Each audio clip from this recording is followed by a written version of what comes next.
Blizzard does not respect our time. But I'm addicted to copium, and the latest PR they've done with the interviews has really roped me back in, and here's why, as a casual dad gamer, I'm very excited for Dragonflight. Dragons! Well, specifically dragon riding, which was completely yoinked out of Guild Wars 2. Now, I played Guild Wars 2 for about 3 or 4 years, through release, through their first expansion, Heart of Thorns and Path of Fire. Now, I ended up quitting it because I guarantee you there'll be that one guy that's like, if you fucking love Guild Wars 2 so much, why don't you keep playing that game? To be honest, I kind of missed the vertical progression. I never thought I'd say that, but there's something about getting more physically or numerically powerful. Yeah, it just doesn't have it. It's weird that I can jump back into the game and kind of be the same place where I was 4 years ago. Yeah, it's bizarre. But anyway, I digress. Dragons and dragon riding. Now, I don't think it's going to be fully fleshed out like Guild Wars 2's mount system is. And honestly, their mount system is freaking insane. It's very, very good. I don't like that a lot of the skins, for example, are just you buy the skins, but at least you have the mount, so it's okay. I think Guild Wars 2's mount system with a very broad spectrum of mount collection like World of Warcraft has. Again, this is total tinfoil hat. 20 years in the future would be amazing if this happened, but I envision a future where, imagine if our mounts had categories like battle pets, for example, right? And all dragons can do these aerial acrobatics. All cats can meow. All raptors run really fast on the ground for a period of time, but as they go super fast on the ground, their turning gets like limited, where they can't turn as hard as a normal mount, where you get restricted. Different categories of mounts could have these different flares about them, and you can still go get the skin of a unique mount type. For example, I don't know, friggin' I'm drawing a blank. Ashes of Allah. There we go. That's the first fucking mount that came to mind. But the whole point is Ashes of Allah. So, okay, the very few Phoenix mounts in the game have a chance that if you get killed while on the mount, you revive or something. Like, that's extreme. Don't get me wrong. But there's cool shit like that, right? Like, I actually really see a really good future with just giving a bit more flair to mount systems. And it seems pretty simple. I'm looking forward to it. That has me very excited. Mythic Plus and rating changes. Now, I need to, like, massive parentheses kind of fair warning here. I don't know if the reason why I feel this way is because as I'm getting older, I'm becoming shitter at the game. I'm completely well aware that that's a very likely thing. And maybe I'm just like trying to deal with, no, back in my early 20s, I was a very good gamer. But now maybe the reason why I don't like certain types of content is just because I'm getting worse as I grow older. And I don't want to admit that, but it's a real possibility, right? But Mythic Plus, we know they've announced the changes for 9.25 as a bit of an experimental season. With Season 4 in Shadowlands, we're getting old dungeons that obviously are from previous expansions. MOP is specifically the one they're referring to, where they get revamped with the Mythic Plus style, right? Obviously rebalanced for Mythic Plus, and that becomes in our new season. So we at least get different dungeons that we do as a part of our rotation, and that we get Mythic Plus 4, right? That helps fix some of my issues with Mythic Plus. I really thought I would love Mythic Plus, and I did in Legion, but as time's gone on, I found that it's just overwhelming. And again, I don't know if this is just because I'm getting older as a gamer, but I find it overwhelming because there's just so much shit going on, and I feel like I need to research and know 8 different dungeons with 20 different packs of mobs and which needs to be interrupted and where to stand where, and there's like effects on the ground going fucking everywhere and you can't see what's going on, and then you got to learn all the bosses, and it's like, when you really look at it, I feel as if it's like I need to learn a raid on crack. And with a raid, I throw my head against the wall on the same boss, and then I know that boss and I can do him every week now. So I've retained that knowledge. Good. I'm good to go. But then I need to learn like 100 different variables from Mythic Plus with all the different dungeons and all the different pack pools and all the different affix combinations and all that shit. And it's just like, Jesus Christ, it's just a lot. And this isn't going to fix that. I know that. I wish there was a bit more kiss curse kind of gameplay to Mythic Plus, where it wasn't all just, here are all the bad things you have to deal with this week. Suck a dick. But Yeah, and in a world where there was a bit more positive stuff, at least they're going in the right direction. I like that we're getting a fresh new look each season.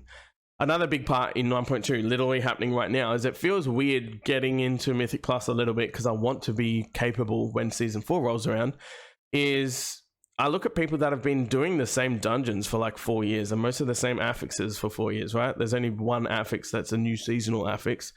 Yeah, it's kind of bizarre. Like they've got 2 years of experience where they just know everything inside and out, or at least have that much grounded knowledge that they can make smart choices on the fly and go, oh, well, this may be a new seasonal affix, but I know how to deal with it because these are all the other things that I already know about this dungeon. And so I just need to tweak it based on the affix, however we see fit, whatever the case may be. So in 9.2, I am trying to get into Mythic Plus a little bit, and it still feels overwhelming, and everyone else feels like they know way better. And it feels like if you don't get in on season 1 of a brand new expansion, you're lost to the wayside. Whereas in Dragonflight, having 4 of the Dragonflight dungeons, 4 of the old school, and then the very next season you get the other 4 Dragonflight dungeons and a whole nother set of old school dungeons, it means each season's going to have some sort of a fresh look. Like it provides longevity, it provides a new fresh slate for everyone to learn together, instead of just going, all right, you learn this another new thing, but 90% of it you already know from 2 years ago. So that's good. I'm looking forward to it. Raid, can't even comment on that. I don't get a chance to raid anymore, unfortunately. I'd love to get back into it if real life permits, but I'm doubtful. But the rating changes only look good as well. It would be really cool to see all content of an expansion be relevant in terms of raids right the way through, and I hope they carry that, and I hope it goes well in the 9.25 test, well enough that they go, hey, we're onto something here, because on paper it definitely sounds great, and hopefully they'll carry that through in Dragonflight and beyond as well. Why do you not want to bring back Master Looter? So I'm sure everyone is like, why are you even wasting time asking this question? I've answered it 50 times. What if I told you I kind of do want to bring back Master Looter? Master Looter Poggers? Now, I actually have no bearing on this. I just think it's cool that they're wise enough to know that this could be a very good change that people seem to want. Like, it's, you think you do, but you don't, but just fucking let us have it, and yeah, we'll go from there. Obviously, yes, I completely think that, one, it doesn't affect me at all. I'm not in a guild that raids, or I'm not a part of a raiding team or anything like that, so no bearing there. And I don't think it would be smart to let Master Looter be in any capacity whatsoever. I don't raid at all anymore. I am future thinking ahead and going, all right, one day I'd like to be able to raid again, and if and when that does happen, I think it's okay to have Master Looter, honestly. Like, give it to guilds. You could have a pop-up on the screen that's like, hi, you have 80% of your raid that is a guild group. Would you like to enable Master Looter?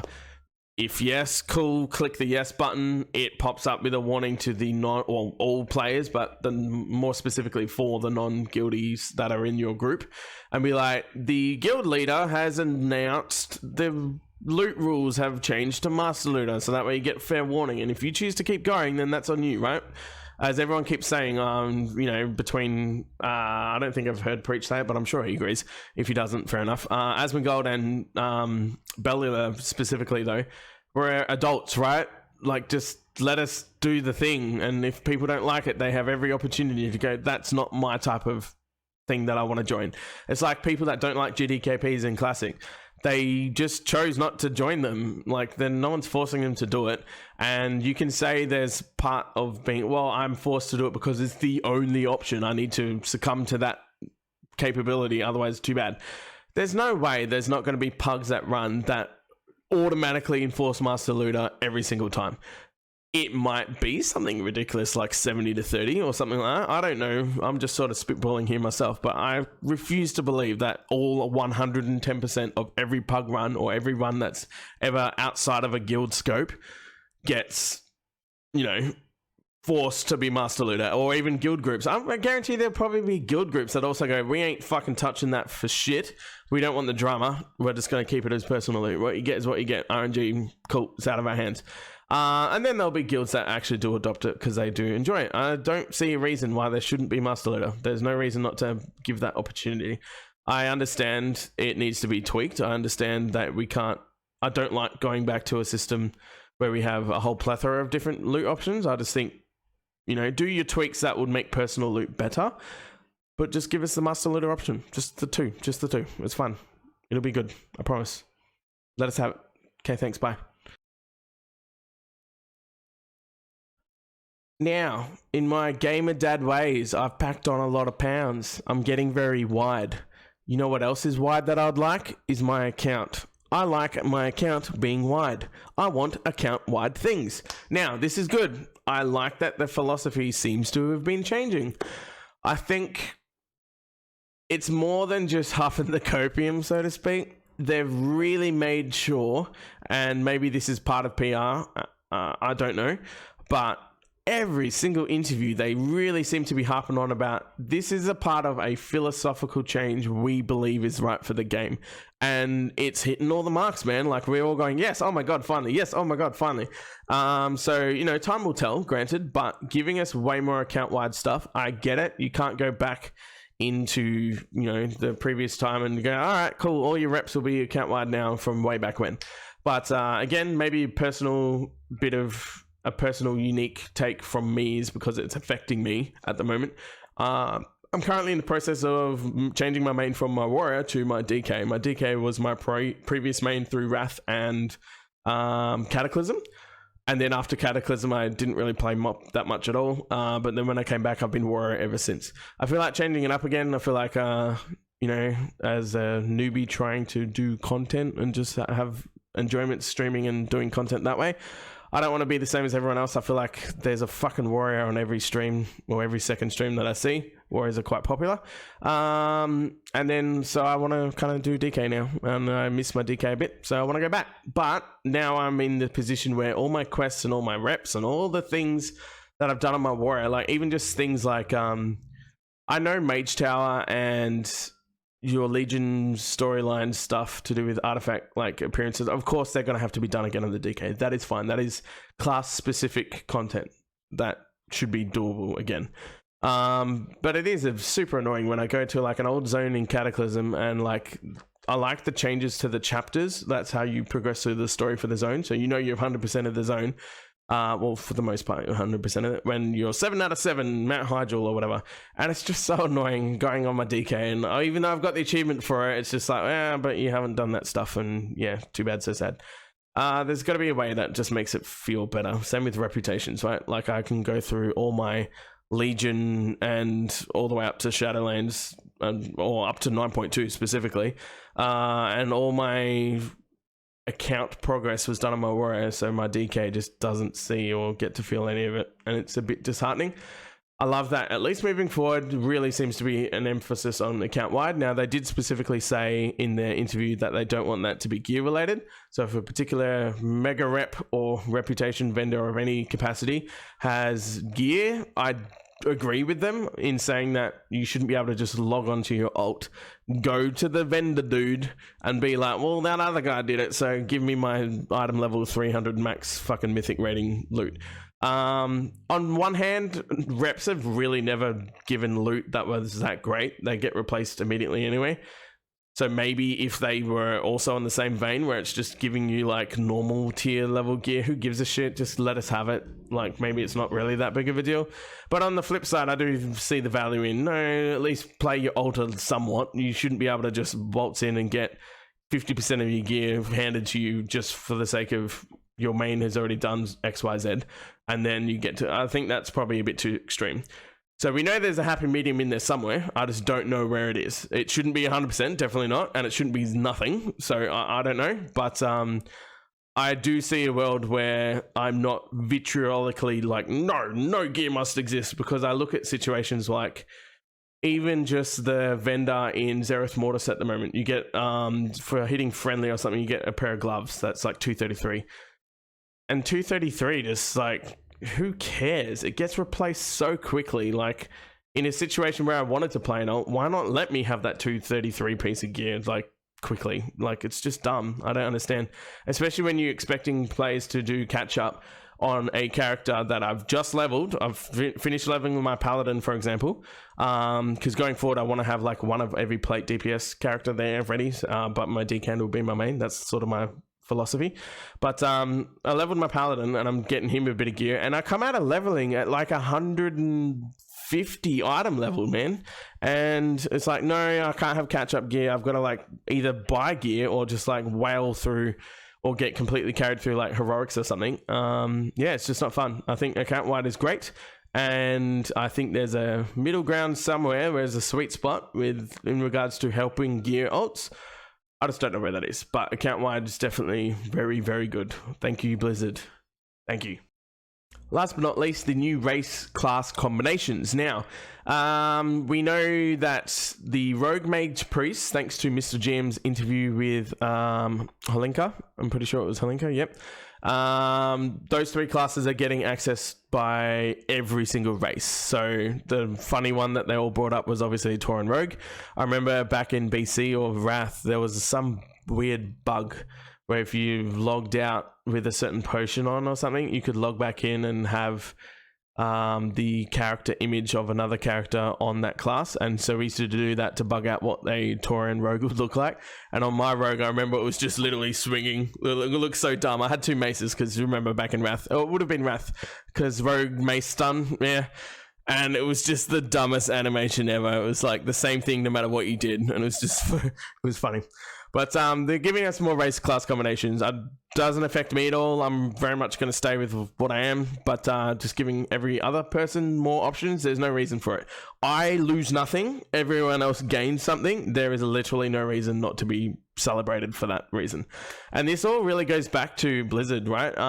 They've really made an emphasis. I know I mentioned it earlier, where every interview so far, they're really putting what feels like this emphasis on, we are philosophically changing the direction that we want the game to go. And it's been hitting the mark. I'm excited, cautiously optimistic, but I'm suppressing that negativity down. It's only like 10%. Of course, you're just like, yeah, but what if, maybe, I don't know. But for the most part, I'm very, very excited. I'm looking forward to alpha, beta, get our hands on Dragonflight when it finally releases. Even though it's probably not for me. I mean, I always play plate-wearing melee people primarily, right? Or melee in general. I'm excited for the Evoker. I think everyone should be excited, even if you have no intention of playing the Evoker class.